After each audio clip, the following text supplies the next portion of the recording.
It is June 11th, 2025, and Israel continues to hold 8 members of the Madleen hostage after it seized their boat in international waters, abducted 12 humanitarians, and then forced them into Israel, where it forced them to make the decision over whether to sign deportation papers or whether to remain in captivity and to then go before a judge at some point to explain why they had illegally entered Israel when that was never their intended destination to begin with. They were trying to bring a small amount of aid to the Gaza Strip to break the siege that has been ongoing and that Israel continues to carry out, not only through the ongoing bombardment and blockade, but through its latest scheme with the U.S. to present aid to the Palestinian people in a way that is torturous and cruel, and that should never be allowed in a world where there is any kind of legitimate international law. I was joined by a special guest earlier to discuss all of the latest, and I think that this conversation truly is an important one. If there's any interview that you listen to today, this is the one that you need to hear and to share with your friends and family to raise awareness about what is happening right before our eyes in this ongoing live stream genocide. So let's take a listen to that conversation now. Joining me now to discuss is Craig Mokhiber, an international human rights lawyer, activist, and a former senior United Nations human rights official. Craig, thanks so much for taking the time to join me. Happy to be here, Rachel. Now, I want to get into the latest because I know that as we saw this week, Israel seized an aid boat bound for Gaza in international waters and abducted all 12 humanitarian activists on board. And the international community just kind of shrugged. It doesn't seem like there was any sort of major response, which unfortunately at this point is not exactly surprising. Will you start by giving me your reaction to Israel's conduct here? Well, Rachel, you're right to frame it that way.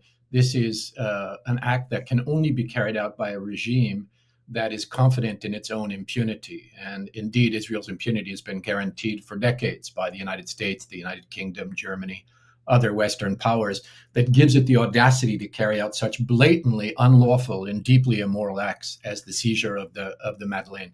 Remember, this was a UK flagged ship carrying humanitarian aid to a starving population of genocide survivors in Gaza. It was in international waters, some 60 nautical miles from the coast of Gaza.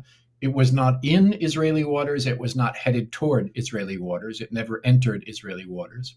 And yet it was attacked by armed forces of the Israeli regime, who commandeered the ship unlawfully, abducted 12 unarmed humanitarians on board.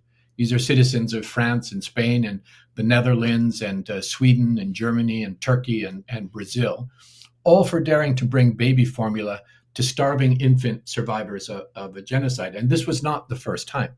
I want to talk about impunity because 15 years ago, the Israeli regime attacked and boarded the Freedom Flotilla humanitarian ship at that time, the Mavi Marmara, and murdered 12 of the humanitarians who were on board of that ship.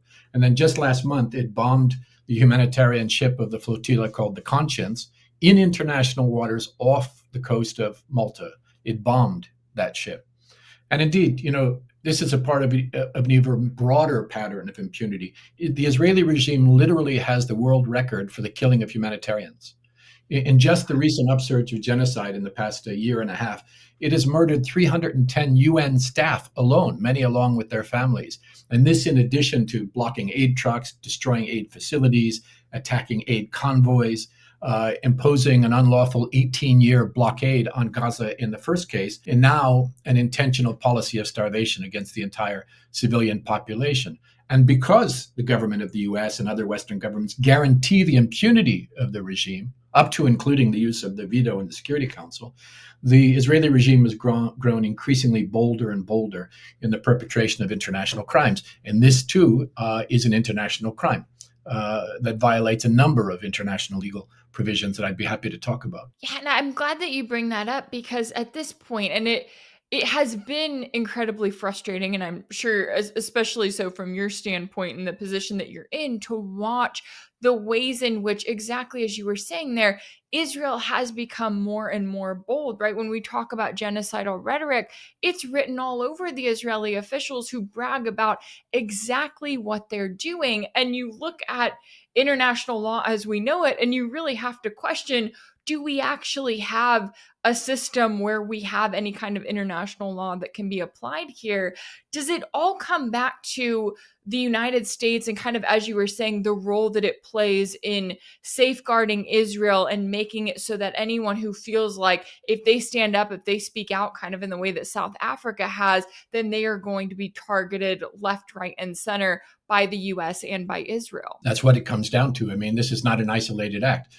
Just look, in recent months, the Israeli regime has carried out genocide and apartheid in Palestine. It carried out a transnational terrorism attack in Lebanon with the exploding pagers.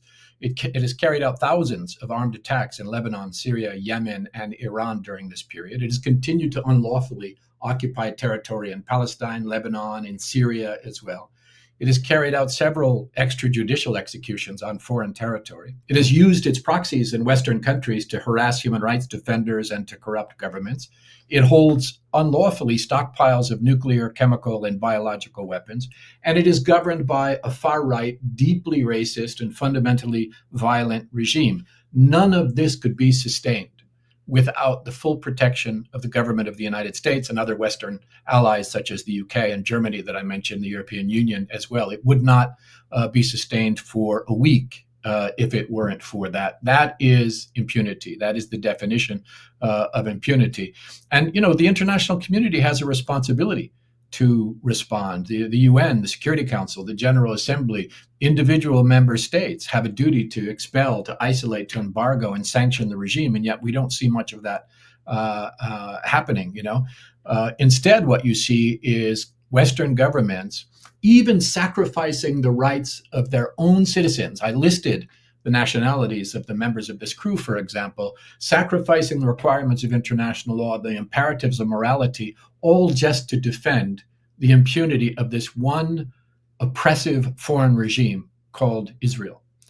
It is that failure to respond with the law that has emboldened Israel and continued it to and encouraged it to continue committing these kinds of crimes more and more. I mean, just in the case of the Madleen, Rachel, as we're talking about lawlessness here, this attack on this civilian aid vessel in international waters represents a cluster of blatant violations of international law. It violates international human rights law, international humanitarian law, the law of the sea. It violates the Genocide Convention because of the context. It violates the Geneva Conventions, including the Fourth Geneva Convention.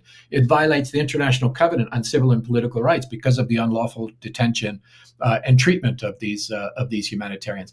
It violates directly the orders of the International Court of Justice in the ongoing genocide case that has instructed Israel not to block efforts to bring aid into Gaza.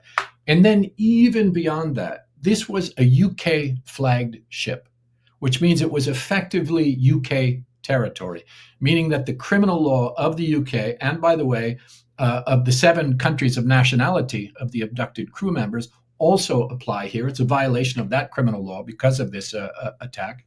And then if that's not disgusting enough, all of this was carried out on the orders of Benjamin Netanyahu, an indicted fugitive who's under indictment for crimes against humanity, including starvation of the people in Gaza. He's the one who gave the order, and the order was carried out by a notorious Israeli commando unit that's known for violent maritime operations called the Sheyatet 13, right? Who then, dropped these chemical irritants from drones on the boat, forcibly boarded the ship, subjected the passengers to inhuman and degrading treatment. They commandeered the ship. They abducted the crew. They dragged them away to Israel, unlawfully detained them, denied them access to lawyers or consular service, still holding several of them, and of course, in blocking aid to Gaza. In doing this to block aid to Gaza, it is also violating international law, not least the prohibition of genocide. So this is, you could not have a more blatant act of criminality. And yet, the mild and meek and sometimes silent reaction from countries around the world, including the countries of nationality of those on board the ship, for the most part, has been almost a whisper. And that is a moral abdication. It is a legal abdication, and it should be condemned by anybody who's paying attention. Oh, absolutely. And everything that you just listed there, I mean, on one hand, it seems shocking, but then on the other hand, it's like, I guess we should not be shocked at this point. Now, speaking of what these individuals have been subjected to, I know that, the members of the Madleen were given the choice to sign deportation papers and to be sent back to their home countries, which is something that Greta Thunberg did, or to remain in Israeli custody and to essentially go before a judge. And 8 members, including Rima Hassan, the French member of the European Parliament who was on board, refused to sign the document, arguing that the Freedom Flotilla was intercepted in international waters and rejecting this claim that they entered Israel illegally, because of course they were in international waters and then they were dragged into Israel. So that's not exactly their intended destination. Can you take us through the significance of this decision and kind of why Israel is putting these individuals in this place? Indeed, it's outrageous. It reminds me of many years ago. I was in a country, and I was driving with some colleagues, and we were pulled over on the highway by the police in this country, and the police directed us to move our car into a lane that they pointed to, and then proceeded to write us a ticket because we were unlawfully in that lane to which they had directed us. It was a shakedown, right? And this is a shakedown as well. I mean, the idea that you can kidnap somebody, bring them back to your country, and then tell them that they have unlawfully entered your country, and then put them into deportation procedures from a country they had no intention of entering, is beyond outrageous. It is, again, the sound of impunity that allows Israel, and pay attention to media corporations in the West who will parrot these things despite the fact that there is no logic, no law, no sense in any of them. So you've got 4 members of the crew who have been released or deported, as Israel in its 1984 handbook of euphemisms describes it. So Greta Thunberg, Baptiste André, Sergio Toribio, Omar Fayed from France. So I think three people from France, 2 from France, 1 from Sweden, 1 from Spain. 8 out of the 12 crew who were abducted are still unlawfully detained by the Israeli regime. We don't entirely know the conditions, but there is reason to fear for their well-being, because they are being held by a regime that's notorious for the abuse and, frankly, even the murder of humanitarian and human rights workers. There's a long record of that in Israeli custody. And as I said, they hold the world record for the murder of humanitarians. And also well documented is the cruel and horrific conditions of its detention facilities. These are very well known and very well documented. Now, luckily, lawyers from Int'l, this is a Palestinian legal and human rights agency inside of Israel that does important work with prisoners, they have managed to get access to visit the 8 political prisoners from the Madleen. And what they're reporting back is not giving us reason for calm, because what they've reported is that the Israeli authorities have transferred 2 of the volunteers, the Brazilian volunteer, Thiago Avila, and, as you mentioned, the French-Palestinian European Parliament member, Rima Hassan. They've transferred them to separate prison facilities away from the others, which is very worrying, and has placed them in solitary confinement in those facilities. And Adela has reported that Avila, in particular, was placed in isolation in the Ayalon prison because he's on a hunger and a thirst strike that he began a couple of days ago. And so they're trying to make his life even more difficult. He's been treated, they report, aggressively by the prison authorities. And then Rima Hassan was actually placed in isolation under what they call inhumane conditions in the Neve Tirza prison, because she wrote Free Palestine on the wall in the Givon prison where she was being unlawfully held. And so to punish her, they moved her to a small windowless cell with poor hygienic conditions, denying her access to the outside, the prison yard, isolating both of these unlawfully detained persons, which is a violation of their rights, and obviously, as Adela has reported, a way of exerting more mental and political pressure on them. So this is extremely worrying. It is outrageous that these people have been abducted in international waters, thrown into Israeli dungeons. It's very disturbing for Rima Hassan, whose family is from Palestine. And now she has to sort of enter, into this weird Alice in Wonderland reality where the Israeli regime purports to have the right to keep her there, to deport her from there. It is outrageous, but the courage and the principle of all 12 of those who sailed on the Madleen is something that we all admire, and that whatever Israel has done or will do with regard to the Freedom Flotilla, the march to Gaza that's being organized, all of the other people's initiatives all around the world, it cannot defeat this cause.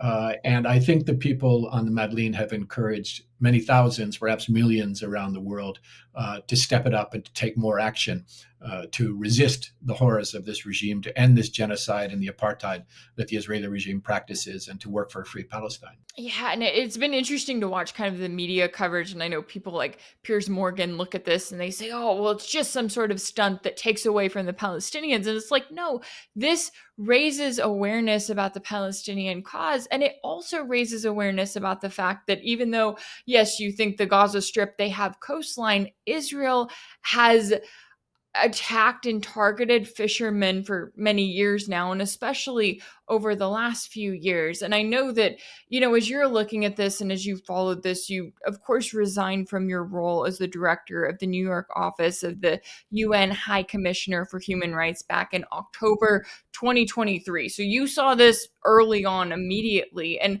at the time, you were noting that the UN was refusing to act in response to Israel carrying out a textbook genocide. A year and a half later, Israel is openly seizing boats in international waters, right? Getting more and more bold.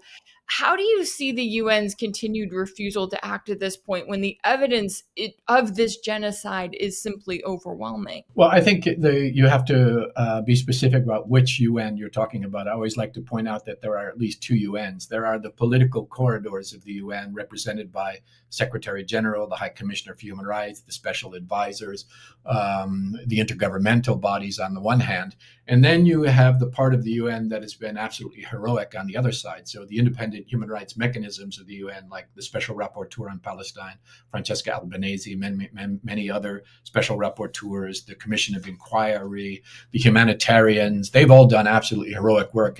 UNRWA, which, as I said, has had hundreds of its members murdered in the genocide, and yet continues to work to feed their neighbors as best they can under these conditions, has been heroic. They are the UN too. But if you look at what's happening in the political corridors, you will see an absolute abdication.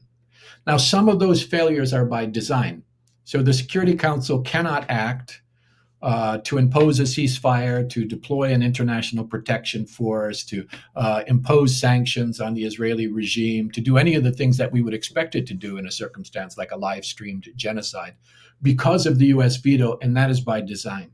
But a lot of the failures of the UN are by abdication, by a lack of courage on the part of senior officials and even of delegations in intergovernmental bodies who are afraid of American power, who are afraid of the Israel lobby and the slings and arrows that'll be thrown at them if they dare to challenge Israeli crimes and Israeli impunity. And that is unforgivable. The General Assembly could do a lot more.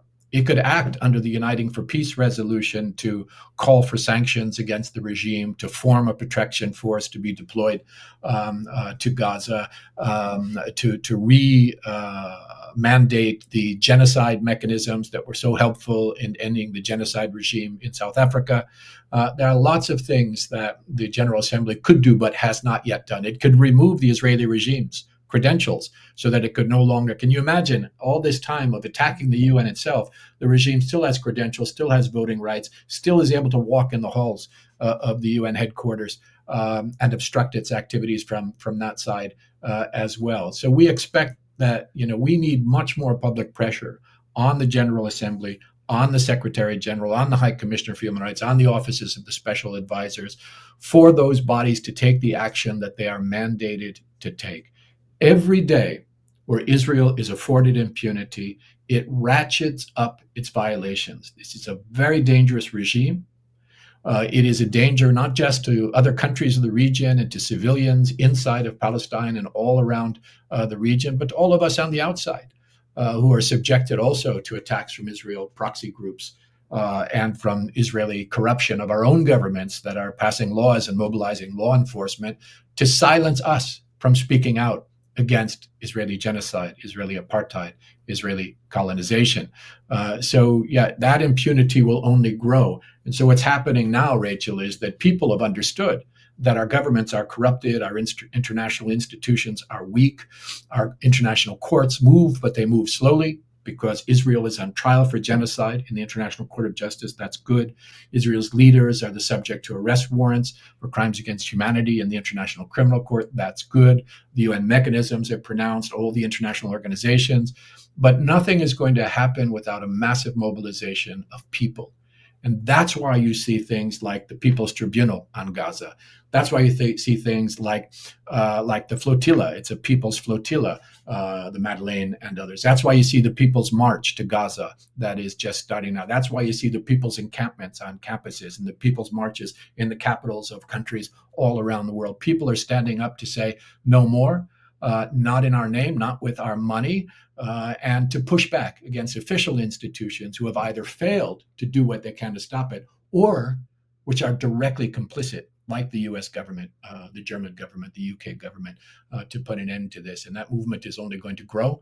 And I think that's where the light is. That's where the hope is. Yeah, that's a really great point to keep in mind. And I think also to remind people of, because I know that, 20 months into this, people can kind of look around and feel like it feels impossible, right? You look at what the Palestinians are going through. And that's the last thing I wanted to bring up here, to kind of note some of the latest just horrific massacres that Israel is still carrying out. When you look at the ongoing situation, the blockade on humanitarian aid, which has been part and parcel to this genocide. And now you have the fact that when Israel allows aid in recent weeks, that has turned deadly because Israeli forces have carried out almost routine massacres against the Palestinians seeking to obtain the aid that they are providing. So what do you make of the latest massacres, and where do things stand for the Palestinians, especially as talking about the US, the Trump administration, some of the comments that Trump has made about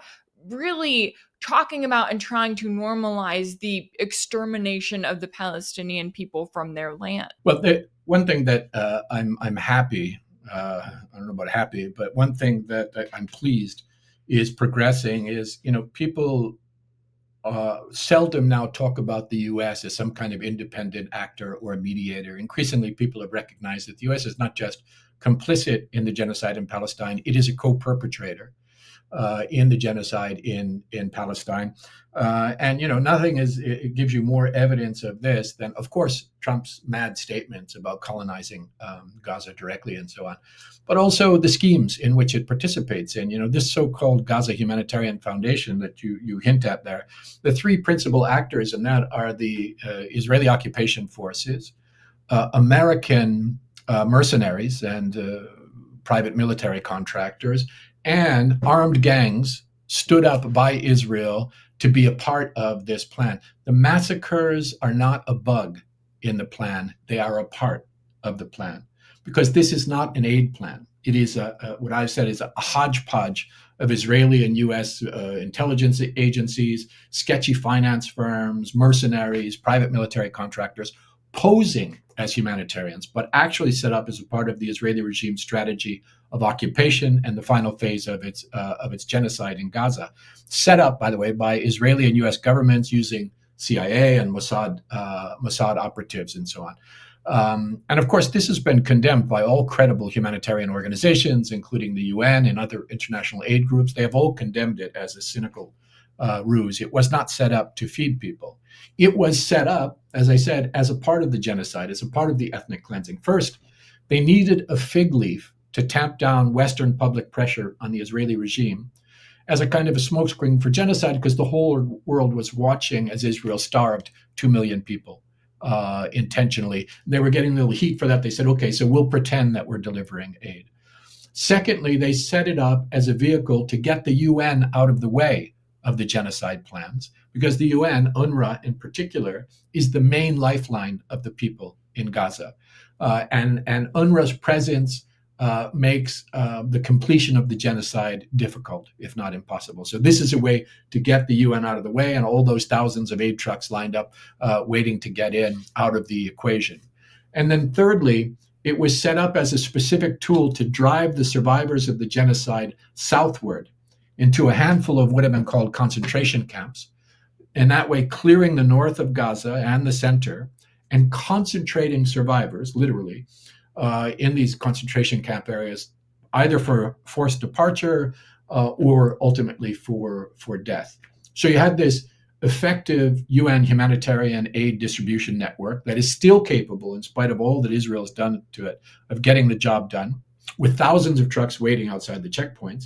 Instead of that, which would feed the people of Gaza, they created this fake humanitarian organization, blocked all humanitarian aid from the UN and other humanitarian organizations, shut down all UN operations, established these 4 distribution points, one in the Netzarim occupation corridor, 3 near Rafah in the Egyptian border, told starving Palestinians to walk for hours, risking their lives on the way, and then to stand in cages under the Gaza hot sun for hours.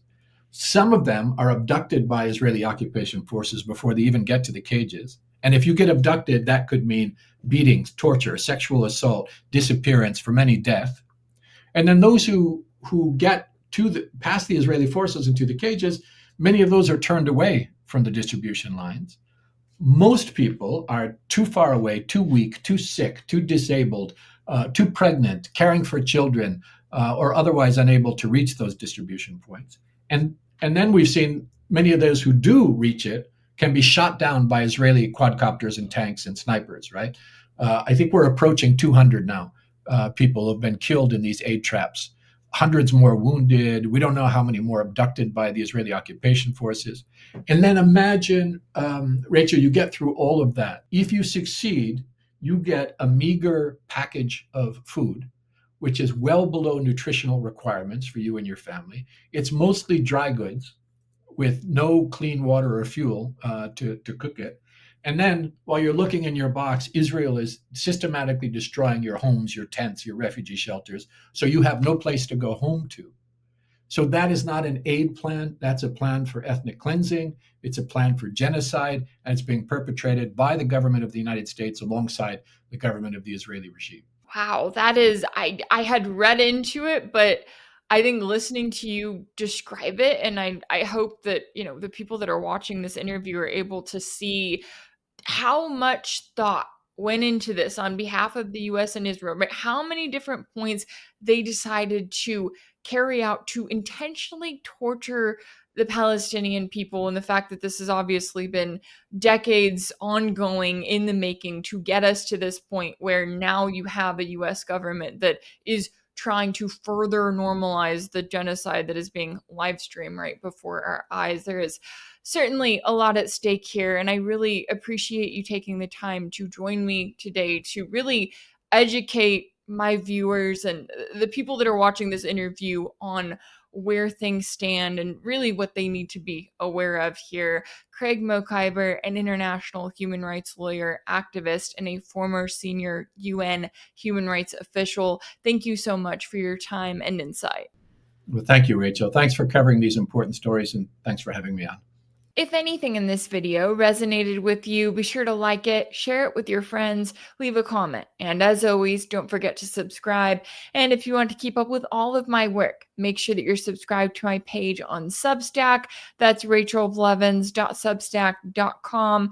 That's where you'll find ad-free videos and new weekly episodes of my exclusive series for paid subscribers called Sanctioned. You can also check out Sanctioned over on my page on Patreon. That's patreon.com/Rachel Blevins. As always, thank you all so much for all of your support, and I'll see you next time.